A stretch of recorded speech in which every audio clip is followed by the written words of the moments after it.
جی سومرو صاحب، میرا سوال آپ سے ہوں یہ ہے کہ لاڑکانہ میں آپ کا پی ٹی آئی سے اتحاد تھا، اور کل ہی سوات میں ایک بائی الیکشن تھا، وہاں پہ پیپلز پارٹی اور جے یو آئی مل کر اے این پی کو سپورٹ کری تھی. تو یہ کیا پاکستان کی سیاست ہے کہ ایک جگہ پہ آپ پی ٹی آئی کے ساتھ ہیں، دوسری جگہ پہ آپ اس کے خلاف ہیں؟ تو یہ کوئی اصول کی سیاست تو نہیں ہو رہی؟ حامد میر صاحب لاڑکانہ کے کسی وارڈ، کسی یونین کونسل، کسی ٹاؤن کمیٹی، کسی میونسپل کمیٹی سمیت پورے صوبہ سندھ میں کہیں بھی پی ٹی آئی کے ساتھ ہمارا کوئی اتحاد نہیں ہے. اچھا. کل پی ٹی آئی کے امیدوار الگ لڑتے رہے ہیں، ہم الگ لڑتے رہے ہیں.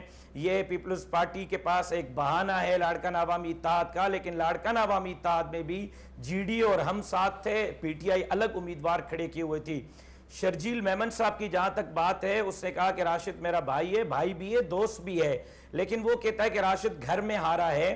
تو میں گھر میں اسی طرح ہارا ہوں جس طرح 25 جولائی 2018 کو میں ہارا تھا، اور آپ لاڑکانہ میں کل اسی طرح جیتے ہیں جس طرح 25 جولائی 2018 کو جناب بلاول بھٹو زرداری صاحب لاڑکانہ سے جیتے تھے. جہاں تک آپ رات 10:30 بجے تک میرے پولنگ اسٹیشنز پہ ٹھپے لگتے رہے. کل میرا اپنا ووٹ، میں نے بلاول صاحب کے مقابلے میں 60,000 ووٹ لیے، میں پولنگ اسٹیشن پہ گیا، میرا ووٹ نہیں تھا، در بدر گھومتا رہا، آخر دوسرے پولنگ اسٹیشن پہ جا کے میں نے اپنا ووٹ کاسٹ کیا ہے. اس طرح کے انتخابات آپ جیت کے کہتے ہیں کہ یہاں تک آپ بات کر رہے ہیں کہ جی 800 پیپلز پارٹی کے امیدوار جیت گئے. تو شرجیل بھائی، آپ ذرا سائیں ناصر حسین شاہ صاحب سے پوچھیں، آپ ذرا سائیں خورشید شاہ صاحب سے پوچھیں، آپ ذرا اسلام الدین شیخ صاحب سے پوچھیں، آپ ذرا منظور وسان صاحب سے پوچھیں، آپ ذرا سائیں قائم علی شاہ صاحب سے پوچھیں، آپ ذرا نہیں میں ایک بات بڑی اہم خبر دے رہا ہوں آپ کو خبر دے رہا ہوں.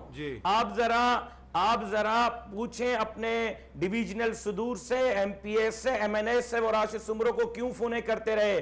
وہاں جس طرح آپ کے بندے ان اپوز ہوئے ہیں، وہ آپ کے ان حلقے کے M N S M P S کو بھی پتا ہے، ہاتھ جوڑتے رہے کہ زرداری صاحب کو منہ دکھانا ہے، ہمارے بیٹے کے مقابلے میں بندہ کھڑا ہو گیا، ہمارے بھائی کے مقابلے میں کھڑا ہو گیا، ہم منہ نہیں دکھا سکیں گے. آپ کی یہ منتیں میرے پاس فون ریکارڈنگ پر پڑی ہوئی ہیں، میں اگر آپ کو دکھا دوں تو پھر آپ کی کیا حالت رہے گی. وہ فون کرتے تھے اور آپ اپنا امیدوار وڈرا کرتے گئے.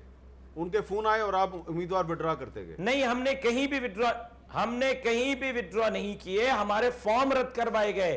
پھر ہم جب ان فارم کو چیلنج کرنے کے لیے ہائی کورٹ گئے تو جج صاحب نے کہا کہ جی آپ کی درخواست قبول ہے، لیکن اسی آر او کے پاس جاؤ، وہ فیصلہ کر. اب اس کا جواب لے لیتے ہیں. اب اس کا جواب لے لیتے ہیں. ایک منٹ دیکھیں نا سومرو صاحب، مجھے باقیوں سے بھی بات کرنی. جی امین اللہ صاحب، میں ایڈ کر دیتا ہوں. سومرو صاحب جو فرما رہے ہیں بالکل صحیح فرما رہے ہیں.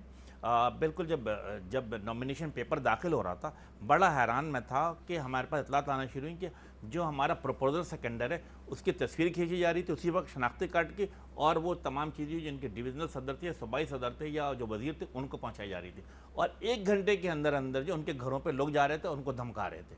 ہم نے فوری طور پہ رابطہ کیا، نواب شاہ میں بھی کیسز ہوئے اور سکر میں بھی ہوئے. ہم نے فوری طور پر کچھ جگہوں پہ ہمارے ساتھ زیادتی کی گئی، نواب شاہ میں، سکر میں بھی کی گئی، لیکن اس کے بعد 1 دن یا 2 دن کے بعد صورتحال کو نارملائز کیا گیا. بٹ یس، اس طرح کے انسیڈنٹ ہوئے. اچھا شرجیل میمن صاحب، جو آپ نے سوال اٹھایا تھا کہ جناب 800 امیدوار آپ کے ان اپوزڈ ہو گئے، تو سومرو صاحب نے بھی بتا دیا اور امین الحق صاحب نے بھی بتا دیا، دونوں آپ کی اتحادی جماعتیں ہیں.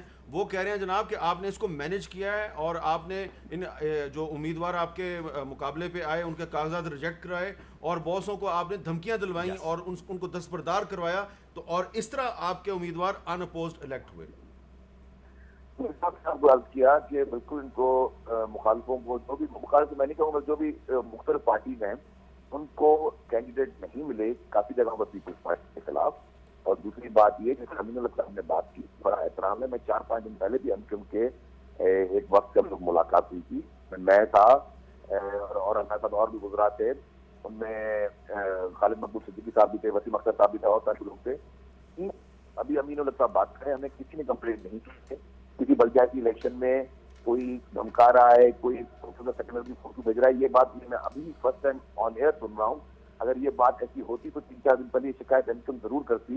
یہاں پہ سمرو صاحب کی بات کی، سمرو صاحب کو کسی نے فون کیا، ٹھیک ہے ان کے تعلقات ہم سے بھی بھائی جیسے ہمارے تعلقات ہیں، لیکن میں دیکھیے میں وہی بات کر رہا ہوں کہ اب اس بحث اس وقت مجھے تھوڑی کمپلیکیٹڈ لگی کیونکہ اور یہ صرف فیس سیونگ کے لیے اپنے ووٹرس کے لیے ان کو یہ بیانات دینے پڑ رہے ہیں. ان کو بھی پتا ہے کہ الیکشن میں 800 جو ان اپوز آئے تو اس وقت. اچھا